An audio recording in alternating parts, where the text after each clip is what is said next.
female colleague posed a question recently. Do you have to be an asshole to be a great filmmaker, artist, architect, whatever? It got me thinking.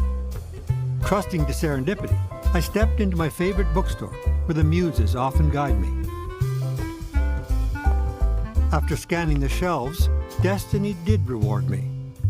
Assholes, a theory. I immediately took it to the checkout counter. Within days, I met with the author Aaron James, philosophy professor and lifelong Californian surfer. I wanted to know what inspired his book. So while I was surfing here, I saw a guy surfing who was blatantly dropping in on some of the other surfers, violating the rules of right-of-way. And this person, when people would complain, would get really angry and yell at them as a way of getting waves. Surfers are definitely used to having paradise spoiled by crowds, and the asshole spoils it in a particularly pronounced way. When I'm thinking this guy is an asshole, I'm not just venting feelings, I'm classifying him as of a certain type of moral personality. When you use that word, you're thinking of a type, and philosophers get interested in this kind of thing.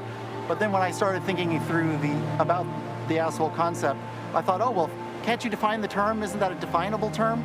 At that point, I started thinking, okay, this really is a general type, you know, it's not just the surfer asshole concept.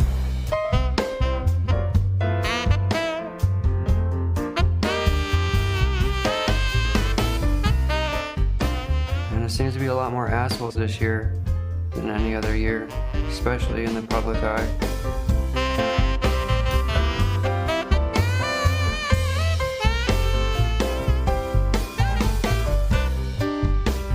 I'm not sure what's going on, but we're overwhelmed this year anyways.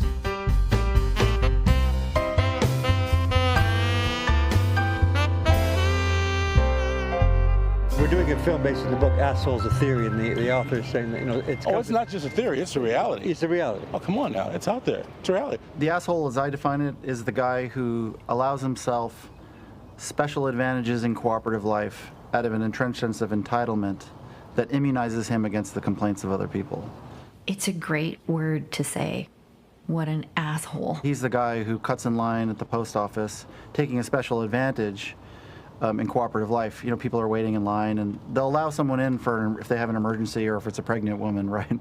But this guy does it, takes a special advantage for a different reason, you know, out of a sense of entitlement. Asshole. You can really lean into it, right? That guy is such an asshole. And it could be any sense of entitlement. He thinks he's rich and his time is more important than other people, or he thinks he's especially smart or beautiful. The euphony of the word, right? It just feels good to say. It sounds good to say. And the upshot of his being entrenched in that sense of entitlement is that he won't listen to others when they complain. It was especially nice when he added the word entrench, right? An entrenched sense in self-entitlement, that this is an abiding problem, that it's a sort of deeply, it's very, it sort of goes down into the bones almost of the person who has the problem. It's generally somebody who says, let's talk about my favorite thing, me. Generally, right? Me, me, me, me. The entitlement that I'm more important than you, what I do is more important than you, your feelings don't count, you don't count, your work doesn't count. And assholes also like to take all the credit. There's a teeming asshole ecosystem, and in it there are many different species, many different varieties. For example, the boorish asshole, the smug asshole, the self-aggrandizing asshole. Oh, there's drunk assholes, arrogant assholes, smug assholes, narcissistic assholes. Well, you gotta kind of be a narcissist to be an asshole anyways. The sexist asshole, the reckless asshole. At work, there's the asshole boss. There's no shortage. Out of any kind of person in the world, there's more descriptive kinds for an asshole to a normal person, really. So, we're blessed, I guess, with many kinds. You are a fucking asshole, Frank. That I am. Never denied it. But at least I'm an honest asshole. I knew it. I'm surrounded by assholes. Sometimes in comedy, behaving a bit like an asshole can be funny. And we can laugh at that because it's not really serious. Dad, what are you doing? Well, I'm gonna call the police.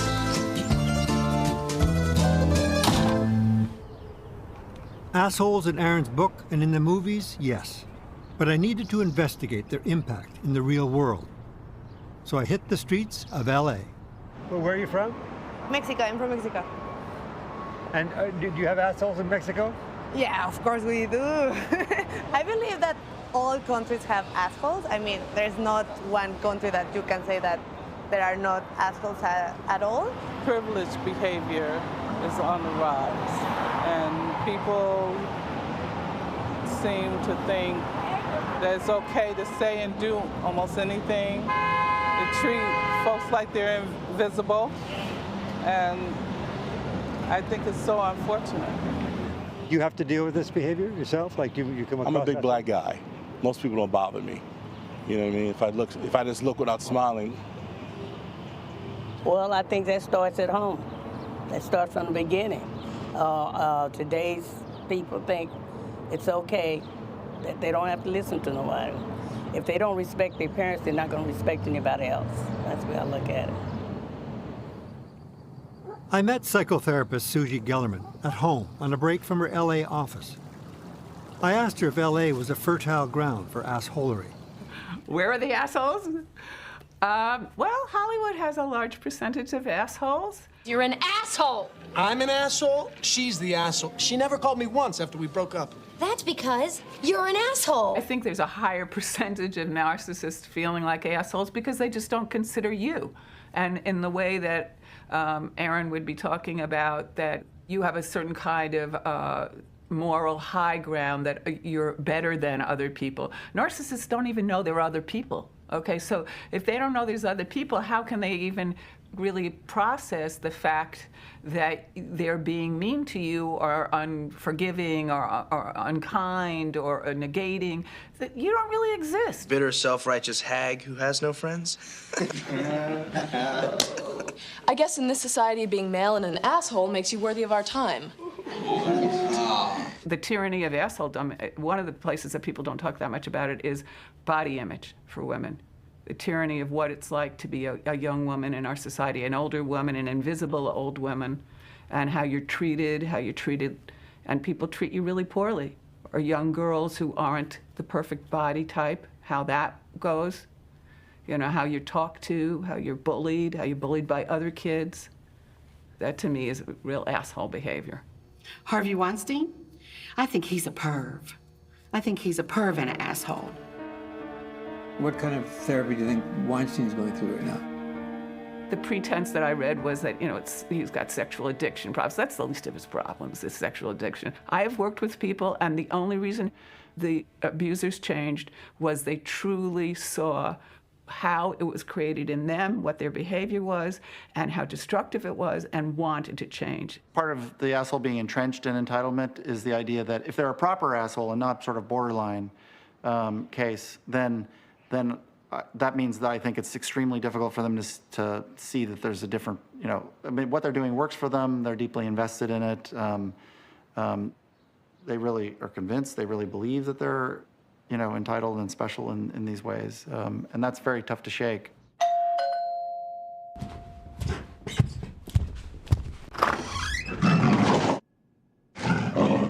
Being an asshole has a sort of like edginess to it, you know? Like when people say, oh, this person an asshole, it gets people thinking. It's like, oh, what's this person all about? Why is this person identified as an asshole? And it opens the door to let other people get to know you, you know? It really puts the attention on you, you know? I'm an attention whore. I love seeking attention. What makes me want to be an asshole is just seeing everybody else, seeing what they're getting in life, and then seeing what I've gotten in my life, not being one. It's a big difference. So I've definitely learned from my mistakes in that category, and I've, you know, altered that. So yeah, I think that's why I'm choosing to be an asshole. I feel like anyone who legitimately considers himself an asshole isn't really an asshole. I think it's like a person who got hurt in high school, so they, you know, now I'm a dick in traffic or whatever. I think real assholes don't realize they're assholes. An asshole is somebody who ought to know better than to be as arrogant as he is. And is in some sense repressing the information he has. In that sense, an asshole is different from a prick who can know perfectly well what he's doing. The asshole tells himself it's okay for one or another reason. That's one reason why, for example, a 5-year-old we might call a little shit, but we wouldn't call a 5-year-old a little asshole. You can't be an asshole till you're old enough to know better. Maybe about 14 you become eligible for assholism. Can women be assholes? Absolutely. Oh, anyone can be an asshole. I guess in a way my mother was an asshole. But I prefer to be called a dick because it sounds cooler, it's got more gusto. It seems that among the assholes they tend to all pile up on the male side of the gender divide. Oh, yes. There's no question it's mainly men. Assholes were by definition men. But then I thought of certain examples, like Ann Coulter, for example. I'm sure there's others, but I think it's 99% of them are men. Do you have any favorite assholes? Favorite assholes? I am the #1 most impactful artist of our generation. Kanye. Kanye West is a pretty big one. I am Shakespeare in the flesh. Walt Disney, Nike, Google. I really love the way Kanye's outlook on the world. He's very well-spoken and does what he wants and doesn't care what people say about him. Assholes are almost by definition unhappy. There are people who say, oh, I'm an asshole and I have no qualms about it and this is how I get ahead and so on and so forth. When you hear somebody say unapologetically, I'm an asshole, he's almost never an asshole, he's a dick. I can be an asshole. No, Bruce, you can't.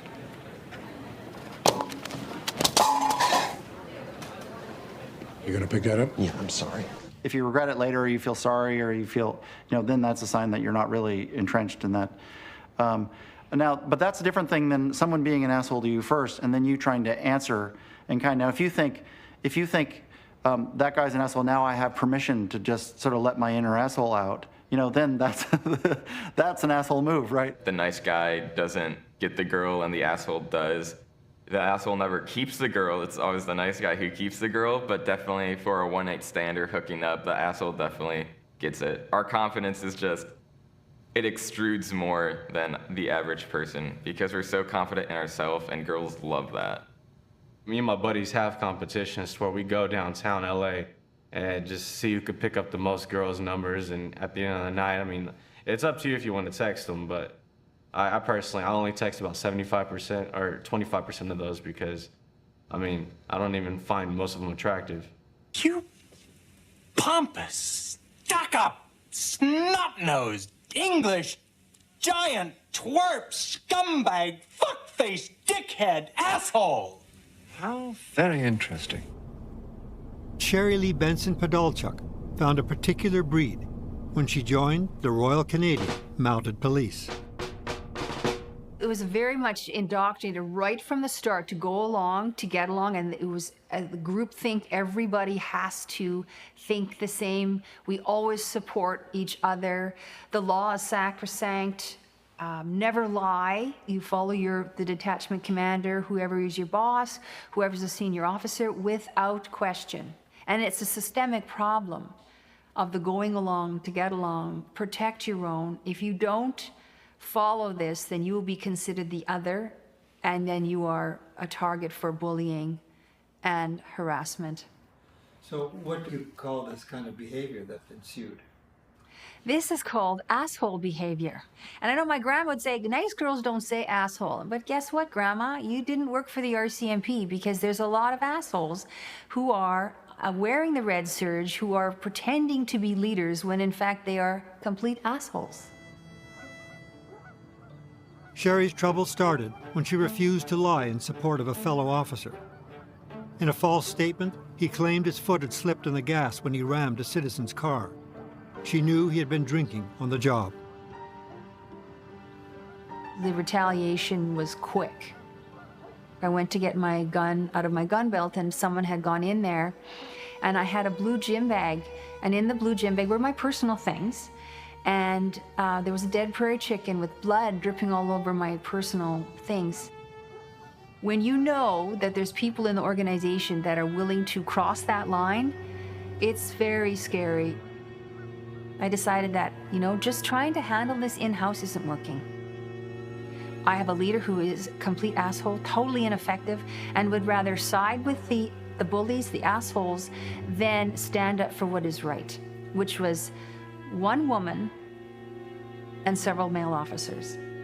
That was one of the pivotal moments that I decided that I have to say something and make a formal complaint. Yeah, it was life-changing. Sherry's sexual harassment complaint enraged the RCMP, and it completely disrupted her life. I thought, if I work one more day, and I didn't know how it was going to happen, but I just thought, if I go into that building one more time, I would die. With no one listening and aware she might not be the only one, Sherry went public with her cause, the first to do so. After my book came out, I was having lunch with another RCMP officer, and he said, well, you know, Sherry, the RCMP hate you. You know, your book didn't make much of a scream in the press, and they were waiting to see if anything happened, and nothing did. So now they want to destroy you, either ruin you financially or drive you to suicide. And I took that as a legitimate threat. Would they have done something? I didn't know. But at the time, I felt that it was always a possibility. They don't obey the law. The two things I was told to do: never lie and always follow the law. After 20 years of no response from government, media, or fellow officers, the floodgates finally opened. A class action suit with over 3,000 women's signatures is filed against the RCMP. 2 years later, the federal government appoints the first female head of the force.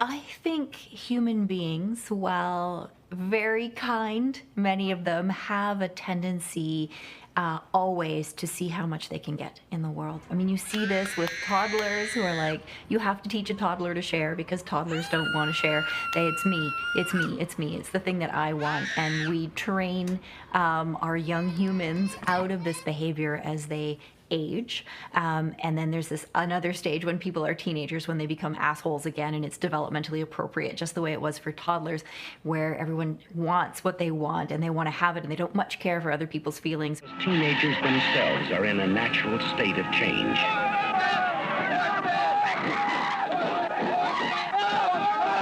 Adults are astonished and bewildered by the more outlandish of today's teen fads. Almost categorically, teenagers are assholes. They're discovering assholism, as it were. And we try to train them out of it. Yeah, we do try to train them out of it, or to teach them to repress it, more to the point. And some manage to do that, or manage to repress those impulses. Others never quite make it. Most teenagers flirt with kind of an asshole phase. They're not really an asshole in the sense of a stable trait of character. Some teenagers they're going to graduate to being a proper asshole, as it were, and others it's just a passing phase and they're going to grow out of it, and okay, you know, the spell breaks, and you know, they, I don't know, go to college and have a sense of sort of peer camaraderie and equality, and there's some accountability there, and okay, maybe my parents weren't so bad. As Aaron says, some teenagers get over their sense of entitlement. Others graduate into the workforce with it. At Cornell, an Ivy League university, I met Jonathan Gilmore, a student and ex-Marine with a keen sense of empathy for others. Did you run into any asshole behavior in the military? Is that? Yeah, oh yeah. Are you about to call me an asshole? Sir, no, sir! I mean, day one, like, boot camp's like, 3 months of dealing with the biggest assholes you've ever met in your life. I don't like the name Lawrence. Only faggots and sailors are called Lawrence. I mean, these guys are screaming at you, calling you faggots, calling you, every name in the book that's derogatory, and, physically hurting you. The Marine Corps is a brotherhood, right? It's like a lot of people will say it's arguably like the largest frat in the United States. And so I figured, okay, if I go to Cornell, then what would be like the best decision? It would be to join a fraternity. I could have a brotherhood again, and I could connect with other people. So I was just like kind of mingling around and figuring out which fraternity I would vibe with the best. And it was just like this, you know, that just like super over macho man, masculine kind of like, oh, like, you know, you gotta poke your chest out and like you gotta talk like this and like, what's up, bro? It was just this like The film Animal House.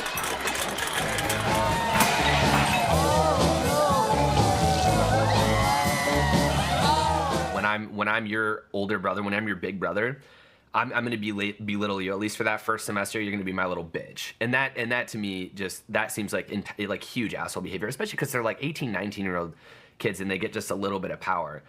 And of course they're gonna run off with it, you know? Women are objectified, they're sexualized. It's the focus of the attention is for all the guys in the fraternities to get as much sex as possible. Women are never main characters, they're always pushed off to the side. And that's fraternity life now. You can have one asshole, but then you have people supporting them. And I think those are almost like, that's like worse. Like, you know it's there, you know that guy's gonna do that kind of stuff, and you guys won't do anything about it. And it's just like boosting his ego once again, and then that guy's gonna get out and think that that's okay. And he'll find friends. They'll find plenty of people who are totally accepting and willing to have discussions like that. They have, you know, lists of the women they've slept with that they write on the wall and things like that. And so I think a fraternity is definitely a place where that sort of behavior can be spread and made worse. And maybe the thing to do about it is for schools not to be affiliated with fraternities. These kids are gonna graduate and they're gonna go out into the world. And they're gonna take what they learned from this fraternity and they're gonna, you know, put it wherever they you know, work at. I had a student and he was very disrespectful, disruptive, and so I just stopped calling on him. So he came to my office hours, which I knew he would do. And he said, I'm really upset because you don't call on me. So I said, I don't call on you because I don't appreciate your interventions in the classroom.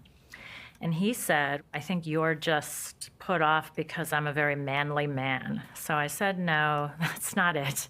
So I said, what I'd like you to do is when you have something useful to say, raise your hand and say it. If you have something petty and annoying to say, don't.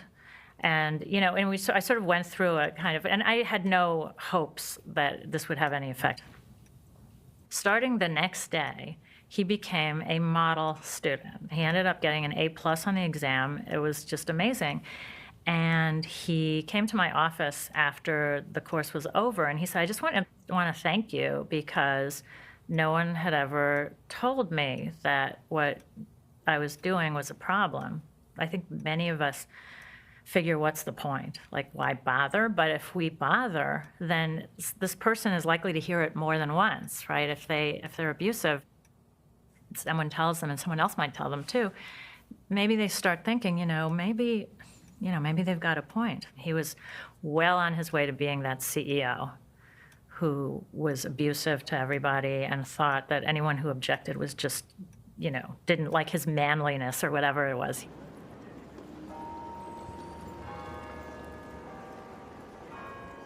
Cornell law professors like Sherry are concerned about asshole behavior. They monitor their students and have adopted a no-asshole rule when hiring in their department. I assume everybody doesn't like assholes. Today's conference is on how the law can play a role in governing assholery from Washington to Wall Street. The financial services industry, in my view, and I don't think I'm alone here, is a quintessential asshole industry. Well, when you think about the pervasiveness of systematically asshole-type behavior in a particular social venue, for example, the financial services industry, right? Then the problem of managing assholes becomes a structural problem in which law can potentially have a lot of say. So if we make certain types of asshole behavior systemically unprofitable, for example, irrational, something that is not rewarding, then that behavior will naturally kind of fall away. And overall, the system will become less prone to being overtaken by a bunch of assholes that continue to pursue their own private goals, their own insatiable appetites for private gain at the expense of the rest of us, the rest of the society. You know, the people who were over speculating on Wall Street in the 1920s, just as those before 2008, were acting in individually rational manners. But that individual rationality kind of morphs into a kind of assholery. The only way to deal with a collective action problem of this sort is through an exercise of collective agency, right? You need a collective agent. I think of this as a sort of orchestra conductor, right? Somebody who sort of oversees and takes measures that makes it no longer individually rational to do the asshole thing. The central bank is that collective agent. Colleagues Robert and Aaron share a concern about asshole capitalism. After the 2008 financial crisis, Robert was an organizer of the Occupy Wall Street movement, sleeping at night under a blanket at headquarters in Zuccotti Park. In the morning, he walked across the street to his day job at the New York Federal Reserve. There was a consensus, a regulatory consensus here in the States in the lead up to the crisis that you can't really spot a bubble developing when it's in the course of developing. And some people were even saying that there's no such thing as a bubble, they just can't exist, right? That, it seems to me, was dead wrong. It was dead wrong that they can't exist, to say that they can't exist. Of course they occur, right? And the next thing is I thought you can actually spot them when they're developing. This is not a very controversial position now, but at the time, of course, it was very much against the consensus view. I call these recursive collective action problems. They're sort of self-augmenting. There's a snowball-like character to them. They make themselves worse, so to speak, until the credit runs out. That's what was going on in the lead up to 2008. That was what was going on in the lead up to 1929 as well. It's nonsense, I think, to say that you can't spot that sort of thing happening in advance. In the 1920s, almost directly brought us the calamity that was the Second World War, the calamity that was the Nazi rise to power in Germany, the calamity that was the Holocaust, and the like. It's a very tight, direct link. I actually think if there hadn't been the bubble and bust in this country in the 20s, I don't think that the Nazi Party ever would have become anything more than a fringe party in Germany in that time. There's certainly no reason to think that it would have been because there was never any sign of its getting out of the fringes until the crash and until the German economy plummeted too, because it was so completely dependent on the American economy in the 1920s. I don't know what it is, but something about this place just makes me think of assholes. Yeah, I know what you mean. It's a distinct air of it here. Yeah, very poignant sort of pungency to it. The most foul-mouthed people are the investment bankers. And I'm assured that when you go and see things like The Wolf of Wall Street, you know, that language is typical of the language they actually use all the time. Very vulgar, very harsh, very assertive. It was like mainlining adrenaline. Yeah, fuckface. Look at where the stock's at today, huh? You can't get anything. Pick up the cocksucking phone. Sorry. I would describe that a hedge fund as an asshole factory. You know, just churning them out in large numbers, because once you've got a horrible group of people together, then all they want to do is choose other horrible people to join them. You see what I mean? Yeah. So that when you get an asshole culture, they're in trouble, because inevitably they're going to flourish more, and people are going to become assholes because they think it's the right thing to do. I think there are some people who almost make the choice and over a long period of time become assholes when they probably didn't start out as them. We don't create shit. We don't build anything.